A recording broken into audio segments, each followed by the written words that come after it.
ಸ್ನೇಹಿತರೆ ಎಲ್ಲರಿಗೂ ನಮಸ್ಕಾರ. TM ಲರ್ನಿಂಗ್ ಸೆಂಟರ್ ಯೂಟ್ಯೂಬ್ ಚಾನಲ್ಗೆ ನಿಮ್ಮೆಲ್ಲರಿಗೂ ಸ್ವಾಗತವನ್ನು ಕೋರ್ತಾ ರೂಪಣಾತ್ಮಕ ಮೌಲ್ಯಮಾಪನ 1 ಅಂದರೆ FEA 1ಗೆ ಸಂಬಂಧಪಟ್ಟಂತೆ 7ನೇ ತರಗತಿಯ ವಿಜ್ಞಾನ ವಿಷಯಕ್ಕೆ LBA ಆಧಾರಿತ ಪ್ರಶ್ನೆ ಪತ್ರಿಕೆಯನ್ನು ರಚನೆ ಮಾಡಿದ್ವಿ. ಅದರಲ್ಲಿ ವಿಜ್ಞಾನ ವಿಷಯಕ್ಕೆ ಸಂಬಂಧಪಟ್ಟಂತೆ ಹ್ಯಾಂಡ್ ರೈಟಿಂಗಲ್ಲಿ ಪ್ರಶ್ನೆ ಪತ್ರಿಕೆಯನ್ನು ಡಿಸ್ಪ್ಲೇ ಮಾಡ್ತಾ ಇದ್ದೀನಿ. ಸೊ ಇಲ್ಲಿ ಉತ್ತರಗಳು ಕೂಡ ನಿಮಗೆ ಡಿಸ್ಪ್ಲೇ ಆಗ್ತಾ ಇದೆ.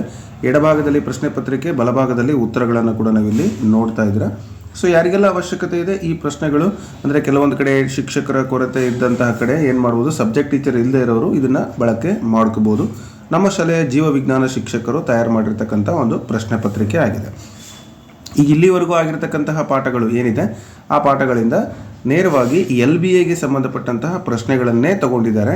ಸೊ ಮಿಕ್ಕಿದಂತೆ ಎಲ್ಲವೂ ಕೂಡ ಏನು ಇಲಾಖೆ ನಿರ್ದೇಶನದಂತೆ ಒಂದು ಪಾಠಕ್ಕೆ ಎಷ್ಟೆಷ್ಟು ವೆಯ್ಟೇಜ್ಗಳನ್ನು ಕೊಡಬೇಕು ಮತ್ತು ಯಾವ ರೀತಿಯಾದ ಕ್ಲಿಷ್ಟಕರ ಮತ್ತು ಸಾಧಾರಣ ಹಾಗೆ ಸುಲಭದ ಪ್ರಶ್ನೆಗಳು ಕೂಡ ಇರಬೇಕು ಎಲ್ಲವನ್ನು ಕೂಡ ಇಲ್ಲಿ ಅವರು ತೆಗೆದುಕೊಂಡಿದ್ದಾರೆ ಅಂತ ಹೇಳ್ತಾ ಪ್ರಶ್ನೆಗಳನ್ನು ನೋಡ್ತಾ ಹೋಗೋಣ. 7ನೇ ತರಗತಿಯ ವಿಜ್ಞಾನ FEA 1 ಕ್ವಶನ್ ಪೇಪರು.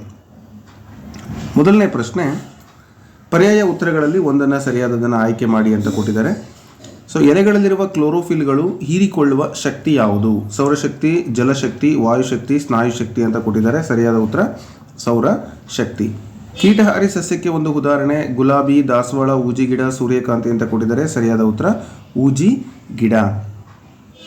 ಹಾಗೆಯೇ ಪರಾವಲಂಬಿ ಸಸ್ಯಕ್ಕೆ ಒಂದು ಉದಾಹರಣೆ ಕಸ್ಕ್ಯೂಟ, ಹೈಡ್ರಾ, ಈಸ್ಟ್, ದಾಸವಾಳ ಅಂತ ಕೊಟ್ಟಿದ್ದಾರೆ. ಸರಿಯಾದ ಉತ್ತರ ಕ್ಯಾಸ್ಕೂಟ.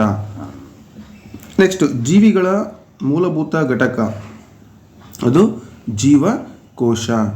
ಹಾಗೆ ದ್ಯುತಿಸಂಶ್ಲೇಷಣೆ ನಡೆಯುವಂತಹ ಭಾಗ ಯಾವುದು? ಎಲೆ, ಕಾಂಡ, ಬೇರು, ಹೂವು ಅಂತ ಕೊಟ್ಟಿದ್ದಾರೆ. ಸರಿಯಾದ ಉತ್ತರ ಎಲೆ. ನಿಮಗೆ ಗೊತ್ತಿದೆ ದ್ಯುತಿಸಂಶ್ಲೇಷಣ ಕ್ರಿಯೆ ನಡೀತಕ್ಕಂಥದ್ದು ಎಲೆಯಲ್ಲಿ. ಹಾಗೆ ಬಿಟ್ಟ ಸ್ಥಳಗಳನ್ನು ತುಂಬಿ ಉತ್ತರಗಳು ಕೂಡ ಇದ್ದಾವೆ, ನಾನು ನಿಮಗೆ ತಿಳಿಸ್ತಾ ಹೋಗ್ತೀನಿ. ಪ್ರಶ್ನೆ ನೋಡೋಣ. ಏಕಕೋಶೀಯ ಸೂಕ್ಷ್ಮಾಣು ಜೀವಿ ಯಾವುದು? ಹಾಗೆ ಡ್ಯಾಶ್ ಮೆಲುಕು ಹಾಕುವ ಪ್ರಾಣಿ, ಅಮೀಬಾದ ಚಲನಾಂಗ, ಪಿತ್ತರಸವನ್ನು ಸ್ರವಿಸುವುದು, ಆಹಾರದಲ್ಲಿರುವ ವಿವಿಧ ರುಚಿ ಪತ್ತೆ ಹಚ್ಚತಕ್ಕಂಥದ್ದು ಯಾವುದು ಅಂತ. ಇದಕ್ಕೆಲ್ಲದಕ್ಕೂ ಸರಿಯಾದ ಉತ್ತರ ನೀವು ಈಗೇನು ನೋಡಿದ್ರಿ, ಅಮೀಬಾ, ಹಸು ಅಥವಾ ಎಮ್ಮೆ, ಮೇಕೆ, ಅದರಲ್ಲಿ ಯಾವುದು ಬರೆದರೂ ಕರೆಕ್ಟು. ಮಿಥ್ಯಪಾದ, ಇನ್ನು ಪಿತ್ತಕೋಶ ನಾಲಿಗೆ, ರುಚಿಯನ್ನು ಸವಿಸ್ತಕ್ಕಂಥದ್ದು ನಾಲಿಗೆ ಅಂತಕ್ಕಂಥದ್ದು. ಇನ್ನು ಹೊಂದಿಸಿ ಬರೀರಿ ಕೊಟ್ಟಿದ್ದಾರೆ. ಜೀರ್ಣನಾಳದ ಯಾವ ಭಾಗದಲ್ಲಿ ಇದರ ಭಾಗಿಯಾಗುತ್ತೆ ಎಂಬುದನ್ನು ಹೊಂದಿಸಿ ಬರೆಯಿರಿ ಅಂತ ಕೊಟ್ಟಿದ್ದಾರೆ. ಆಹಾರದ ಹೀರಿಕೆ, ಆಹಾರವನ್ನು ಜಗಿಯುವುದು, ಬ್ಯಾಕ್ಟೀರಿಯಾಗಳನ್ನು ಕೊಲ್ಲುವುದು, ಆಹಾರ ಸಂಪೂರ್ಣವಾಗಿ ಜೀರ್ಣ ಆಗ್ತಕ್ಕಂಥದ್ದು, ಮಲ ಉತ್ಪತ್ತಿ ಆಗುವಂಥದ್ದು. ಇದಕ್ಕೆ ಉತ್ತರಗಳನ್ನು ನೋಡ್ತಾ ಹೋಗಿ. ಸೊ ಒಂದೊಂದೇ ನೀವು ಆಹಾರ ಹೀರಿಕೆ ಆಗ್ತಕ್ಕಂಥದ್ದು ಬಂದು ಆಹಾರ ಹೀರಿಕೆ, ಅದಕ್ಕೆ ಸಣ್ಣ ಕರಳು ಸರಿಯಾದ ಉತ್ತರ. ಇನ್ನು ಆಹಾರವನ್ನು ಜಗಿಯುವುದು ಹಲ್ಲುಗಳು, ಬ್ಯಾಕ್ಟೀರಿಯಾವನ್ನು ಕೊಲ್ಲುವುದು ಹೈಡ್ರೋಕ್ಲೋರಿಕ್ ಆಮ್ಲ ಅಥವಾ HCl. ಇನ್ನು ಆಹಾರ ಸಂಪೂರ್ಣವಾಗಿ ಜೀರ್ಣ ಆಗ್ತಕ್ಕಂಥದ್ದು ಸಣ್ಣ ಕರುಳಿನಲ್ಲಿ, ಮಲ ಉತ್ಪತ್ತಿ ಆಗ್ತಕ್ಕಂಥದ್ದು ಬಂದು ಉಳಿದಂತೆ ದೊಡ್ಡ ಕರುಳು ಅಂತಕ್ಕಂಥದ್ದು ಸರಿಯಾದ ಉತ್ತರ. ಹಾಗೆ ದ್ಯುತಿಸಂಶ್ಲೇಷಣ ಕ್ರಿಯೆಯಲ್ಲಿ ಬೆಳಕಿನ ಒಂದು ಪಾತ್ರ ಏನು ಅಂತಕ್ಕಂಥ ಪ್ರಶ್ನೆ ಕೊಟ್ಟಿದ್ದಾರೆ. 5-6 ವಾಕ್ಯಗಳಲ್ಲಿ ಉತ್ತರಿಸಿ. ದ್ಯುತಿಸಂಶ್ಲೇಷಣ ಕ್ರಿಯೆಯಲ್ಲಿ ಕ್ಲೋರೋಫಿಲ್ನಿಂದ ಬೆಳಕಿನ ಶಕ್ತಿಯನ್ನು ಹೀರಿಕೆಯಾಗಿ ಬೆಳಕಿನ ಶಕ್ತಿಯು ರಾಸಾಯನಿಕ ಶಕ್ತಿಯಾಗಿ ಪರಿವರ್ತನೆಯಾಗಿ ಕಾರ್ಬನ್ ಡೈಆಕ್ಸೈಡನ್ನು ಕಾರ್ಬೋಹೈಡ್ರೇಟ್ ಆಗಿ ಪರಿವರ್ತನೆ ಮಾಡುತ್ತೆ. ನೀರನ್ನು ವಿಭಜಿಸಿ ಆಕ್ಸಿಜನ್ ಮತ್ತು ಹೈಡ್ರೋಜನ್ ಆಗಿ ಪರಿವರ್ತಿಸುತ್ತೆ. ಆ ಚಿತ್ರ ಕೂಡ ನೀವು ಇಲ್ಲಿ ನೋಡ್ಬೋದು. ಸೂರ್ಯನ ಬೆಳಕು, ಹೂವು, ಕಾರ್ಬನ್ ಡೈಆಕ್ಸೈಡ್ ಬಿಡುಗಡೆ ಆಗುತ್ತೆ, ಹೀರಿಕೆ ಆಗುತ್ತೆ, ಆಕ್ಸಿಜನ್ ಬಿಡುಗಡೆ ಆಗುತ್ತೆ. ಕಾಂಡ ಮತ್ತು ಎಲೆ, ಬೇರಿನ ಚಿತ್ರವನ್ನು ಬರೆದಿದ್ದಾರೆ ಅಂತಕ್ಕಂಥದ್ದು.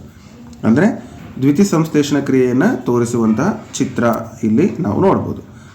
ಹಾಗೆಯೇ ಅದು ಪ್ರಶ್ನೆಯನ್ನು ಇಲ್ಲಿ ನಾವು 17ನೇ ಪ್ರಶ್ನೆಯಾಗಿ ನೋಡ್ತಾ ಇದ್ದೀವಿ. ಒಟ್ಟು ಈ ಒಂದು ಪ್ರಶ್ನೆ ಪತ್ರಿಕೆ 20 ಅಂಕಗಳನ್ನು ಒಳಗೊಂಡಿತ್ತು ಅಂತಕ್ಕಂಥದ್ದು ನಿಮಗೆ ನೆನಪಿರಲಿ.